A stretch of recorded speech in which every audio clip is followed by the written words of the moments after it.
Hi, this is Mike Torsha. Welcome to Live Well and Thrive. I have a very special guest, my dear friend Ron Kardashian. He has this amazing book, which I highly recommend you get. It's 30-Second Solution. He's an amazing motivational speaker, but a great human being. And I always have such pleasure reading about all the wonderful things you're doing and the lives you're changing. So please, Ron, fill me in. What have you been up to, brother? Thanks, man. I really am enjoying being here. We were just talking off air about how long we've known each other. I can't even remember how we met. We met through someone else in LA and doing an event.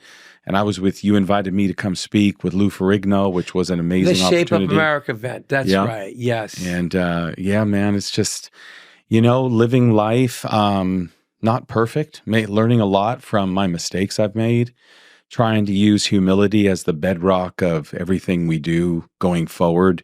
I think once you hit 50, you have kind of a wake-up call on really what's life all about. Is it about the drive? Is it about making money? Is it about the success? And really for us, Mikey, as you know, it's about how many lives we can reach and use the name for good of mankind, So, but using your name, for instance, yeah, people must bring this up. Yeah. Because of your last name, Kardashian. Yeah. Do you find that's annoying? Do you think it helps you or hurts you for people to take you serious? It's kind of a two-edged sword because when you wake up one day and you're the subject of 30 million Google hits, like how do you process that? Yeah. There's nobody that can give you counsel. I mean, I went to, some of these wonderful people who've endorsed my book, Dr. Amen, who's quite arguably probably one of the most famous psychologists in the US. And I remember I spiraled into deep PTSD after we've done that event because I got so hit by the media that I didn't know how to process it. Of course, then the hates, the death threats, we had to hire executive protection. My children had to be homeschooled. So it's, a celebrity life is such a hard life. And I'm not a celebrity. I mean, I am just a normal guy who's, has this wonderful last name. And I respect my family greatly. But, I'm not affiliated with them. I've been in the personal development space for 25 years, right? As an executive coach, as a trainer. Why would they give you death threats? You're the most peaceful man in the world. Was it because your last name? Yeah. Wow. Yeah. It's just, it comes along with the territory. Like people don't like, if they don't like the family, then they don't like anybody in the family.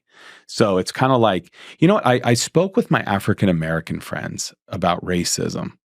And while I could never identify with racism, I understood what it was like to be judged for something so stupid as a name. Versus like, you're going to judge someone for the color of their skin. How stupid is that? And why would our Black brothers and sisters get death threats? Because of the way they look.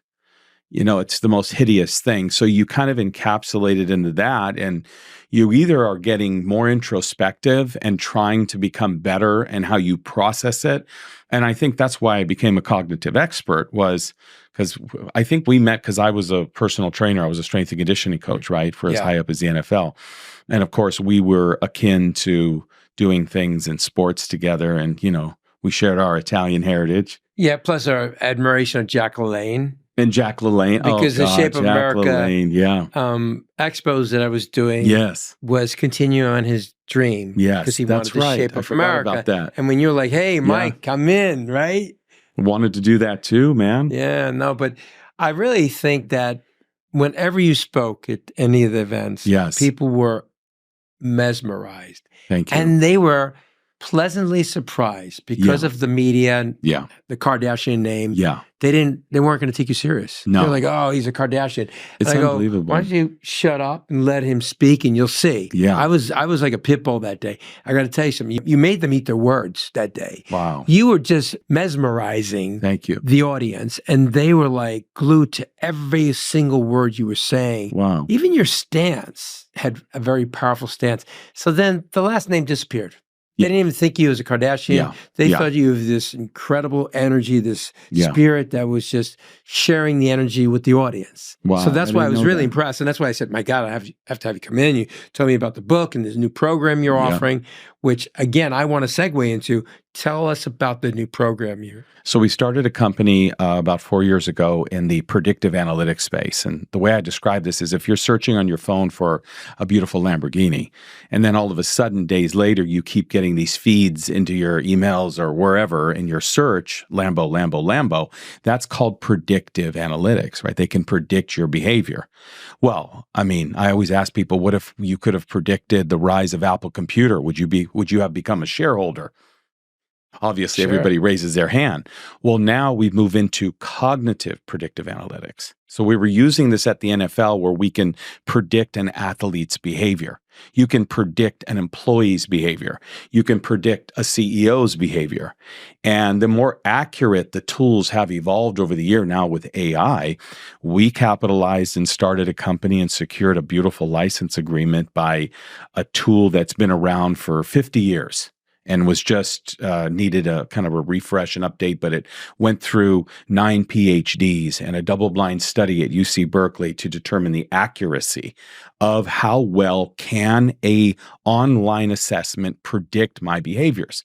And I paralleled that into the executive coaching space where people would come to me and say, I'm trying to make a breakthrough in my life. I've got these mental hindrances. I know vaguely what's stopping me, but when we take the assessment, it actually shows them behaviorally root systems that have woven into the DNA of the psyche and are actually hindering you from progressing to the next level. So are you utilizing AI with that, or is it just computerized? We don't even need it right now, but yes, we will be. We're incorporating. So like when you take the assessment, if you're a CEO of a large company and you're like, I need to assess all my employees, which we're doing. They can't game the system because the AI is watching their face while they're taking the assessment. Oh, wow. And then there's voice recognition now as well. So they could say, hey, repeat this statement in a very passionate manner. And you could actually tell through the duotones of a voice how well someone is articulating and how well they can articulate, right? So it's absolutely fascinating stuff. I'm intrigued. There's on Hulu, there's a old series, and it's called Lie to Me. Mm. And it's this professor who wrote a book about able to assess people's expressions. Yes. And how the government would have him go out and Yes. assess if someone's lying or telling the Yes. truth or Yes. whatever. And it shows those micro expressions people Yes. make. It showed some of the most notorious killers Mm. to notorious politicians that did questionable things. Mm. And he pointed out in the different points, that expression is showing you the answer. On your face. So everything you just said, I was just watching it last night. That's why it's in my brain. Yeah. That it's so true because Yeah. it's true. And that's based on facts Yeah. that show Oh. that you can read a man or a woman by the way the eye, Yes. the mouth Yep. tightens up. Yep. So Body language. having it Yeah. viewed by AI, man, you can't lie to that computer. No. They're going to pick up everything. And we don't even need it yet, Mikey, because some of it is very biased. They're still working out the quirks. So we have a non-bias assessment. There is no bias. It doesn't, which is beautiful for the movement of diversity and inclusion, is that, if I'm a he or a she, and I don't want to identify, in all due respect, the way they think, then the employer does not have a say in that. They're not assessing them on the name of a person, a last name. They're not assessing them on the color of their skin anymore. They're assessing them on their ability to perform the job that they're being hired for. Do you have things like ambition, endurance, conscientiousness? Are you a high-structured thinker? Are you an orderly thinker? Are you a disorderly thinker? So somebody high in administration, or really our niche is C-suite and higher, right? An SVP, a VP, because it's a premium tool. This is for people who want the best. This is the RollsRoyce of tools. When you say you have this questionnaire, Yeah. roughly how many questions are there? Roughly about 300. And they do it all online. And with that, you can totally assess what's going on in a person's brain and their potential capability. Oh, yeah, because there's nobody else answering the questions except you. So this would be used for, say, athletes that are actually under contract. That'd be a perfect thing for them. Perfect. In fact, 'Cause you that's can where make we sure started. They don't make any mistakes. Not that they wouldn't make any mistakes, but we have this saying called "it's less expensive to prevent," and we knew this in cardiac care, that if I can prevent you from having a heart attack, how valuable is that to you? And what is the cost of a myocardial infarction?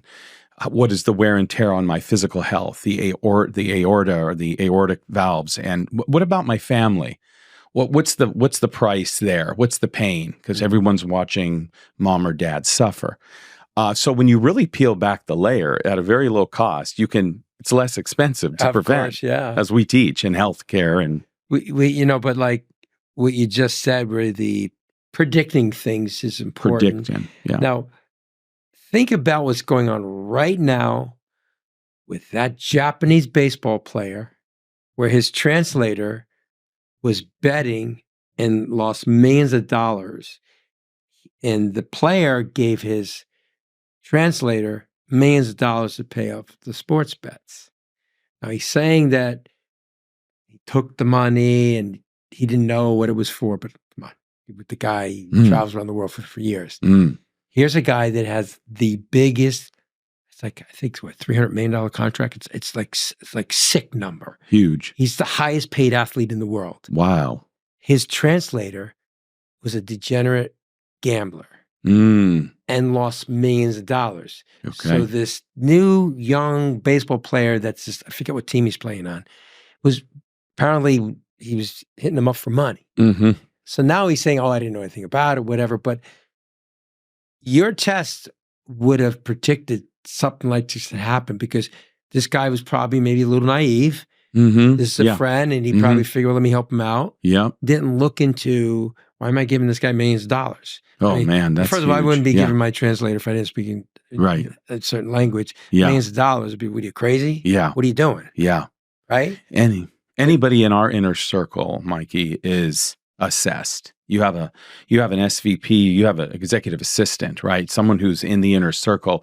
You're going to want to know what their behavioral assets are, and not just to find out the bone to pick. It's to actually bring exhortation, right? You know me as a strength-based initiative coach, to where instead of honing in on your liabilities, we can hone in on your strengths and say, actually, you're very good at this. But it'll show the strength and the potential. And the risks. Absolutely. Because do you think, hypothetically, if that Japanese baseball player had taken this test maybe a year or two prior, that this never would have happened? That's a big claim to say. But could something help? But I like to, yes, it can help, because I like to say, if we can mitigate risk by 10%, 20%, 50%, would that be an asset? You ask a fund manager that, they'll say, sign me up. Right. So in retrospect, it would have mitigated risk considerably, because you would have shown a propensity of that individual to have a lower bandwidth of possibly compromise, to where there's one asset that I've found very unique amongst all the upper echelon billionaires I've coached, that they all pretty much rank high on conscientiousness, which is defined as a high sense of duty. They actually want to do things above board and ethically, not that they're perfect, but deep, deep down inside, and this is actually really refreshing to hear, that while we're all flawed and we make mistakes, that there's this DNA within us of truly good people that want to do right, even though we do wrong. And that's an exhortation to focus on. And what that does is it actually brings the athlete or the executive into new spheres of cognition. And when you're talking about cognition now, this is our wheelhouse, because we spent years in the gym, right? I have thousands of hours lifting iron and helping people squat and deadlift as you do. And what we were doing is we were trying to change synaptic connections in the brain, or cognition, to refire and rewire, and hence the name of our slogan, rewire, refire, go higher, to where then they are developing proper nutritional habits where they don't need Mikey T to call them every day. It's like, come on, you got to eat right, you got to train, you got to get in the gym, and they're developing these new synaptic connections. So when you do the assessment, it triggers an immediate connection to say, wow, I'm actually really good at this. During this assessment, does it also help you figure out what percentage the person has of fluid and crystallized intelligence? I wish. No, the only reason why is I've read extensive articles, and the most successful people, especially in the tech industry, have a very strong mix of both crystallized and fluid, but have a tendency to have a little more fluid than crystallized, seem to be the most successful ones. Yeah. So I was saying, man, if there's a way to identify that, because that's like street sense and book smart. Yeah. That's simple terms, right? Right. But if you can figure that out, because it's true, you could be the most brilliant person in the world, but sometimes do stupid things because you have no common sense, right? All of it. I've seen some of the most brilliant clients I have, right? But they just don't have, they'll ask me a question. I go, you really need me to answer that question? Yes. Because it's just common sense. Yeah. And here, do you find that sometimes you have some of the most brilliant people that run corporations, but they don't have that fluid intelligence for some reason or another? They've just had that book knowledge. Oh, so you're saying fluid intelligence. You're not talking about biochemistry. No, I'm talking about just street. The definition of fluid intelligence is street smarts. Okay. Yes. Crystallized is because you're genius IQ, Mensa, the whole bit, and you read every book and you in your site. But the fluid intelligence is your street sense, because I did a lot of research on this, and I found that I definitely have a higher amount of fluid intelligence. Yes. I never was that guy getting A's. I was the guy just getting by. Yeah, me too. That's all I cared about. But my fluid intelligence, my street smarts, is what made me thrive. Yeah. The others wasn't what's making me succeed. But though other people I've met that are billionaires, I have some clients that are actually some of the richest men in the world, like you do, they don't have common sense. That's so true. And sometimes they run things by because they said, I know you're a good guy to run this by. Yeah. And it's a common sense thing. Well, you know what's amazing that you say that is I'm notorious for telling highly successful people that there's a congruency amongst all the greatest kings and the queens that have ever lived on the earth. They all had one thing in common, and that was they all had a confidant. And of course, you know, the name of my coaching company is Les Confidants, right? Because I've become a confidant to wonderful people. And the game really changed for me when I was doing a clinical internship at this beautiful gym in the North Bay. And it was, a big membership to join, but they had an on-staff doctor, they had a chef. It was a real premium place.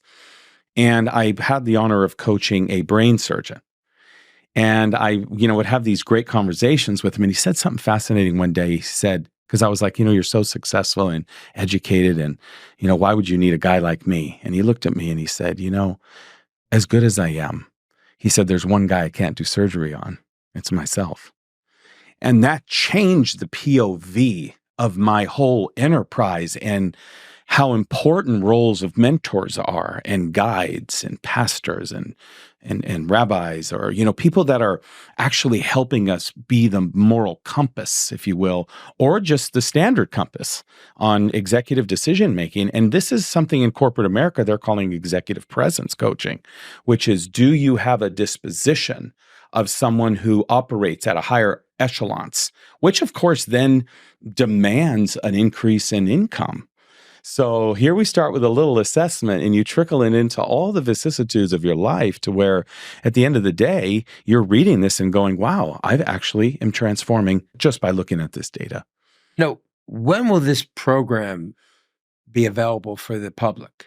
It's in operation now. We're using it as a B2C model right now, which is a business to client. So one-on-one groups of 10, 20. But now we're seeking funding right now for the scalability of it. We've had 2 companies go through it. One of them was the esteemed Dr. Martin Luther King Center for Nonviolence. Dr. Bernice King, who's a dear friend of mine, she utilized the whole tool for her and her team administration. So it was about 40 people.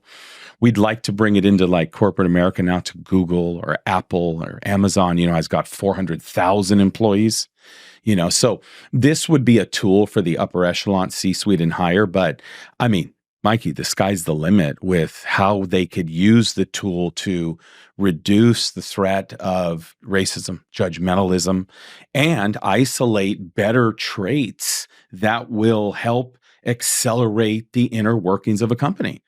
So when you said you're doing the raise, what would be the use of the funds? So if you go to, because I know people that like these opportunities, especially something in this realm, this industry, and they like startups.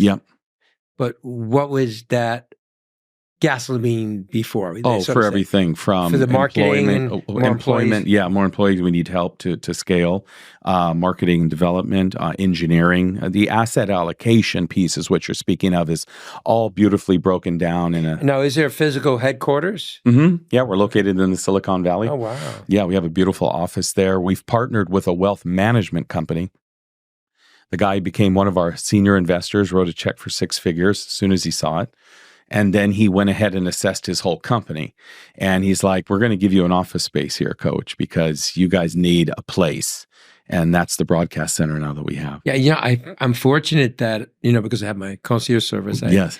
I have a lot of very successful tech billionaires that are my Wow. clients. And yeah, I'd like to get the package because I have someone that actually I'm looking to help him get a house. He just relocated out here to Beverly Hills. Okay. And he turned his company from a $10 million annually to $250 million annually. Wow. In 5 years. That's amazing. He's a tech genius. That's amazing. I mean, that's what I'm saying. Someone like that maybe understands the value of that technology. Yes. And knows how to blow up companies because that's what you need. Someone with enough gasoline to put on it and then blow it up. And we did build it with the intention to exit. I knew that this was just a company that I wanted to build, create, and then put it into the hands of someone who could really utilize it and change the world. That's great. So now what's going on with your personal life, your family? Let's catch up on there. I haven't had it. Family's great. Kids are great. How old are the kids? Kids are 19 and 13. Wow. Yeah. My daughter just got accepted to an Ivy League school. In fact, 4 schools. They're most cerebral kids.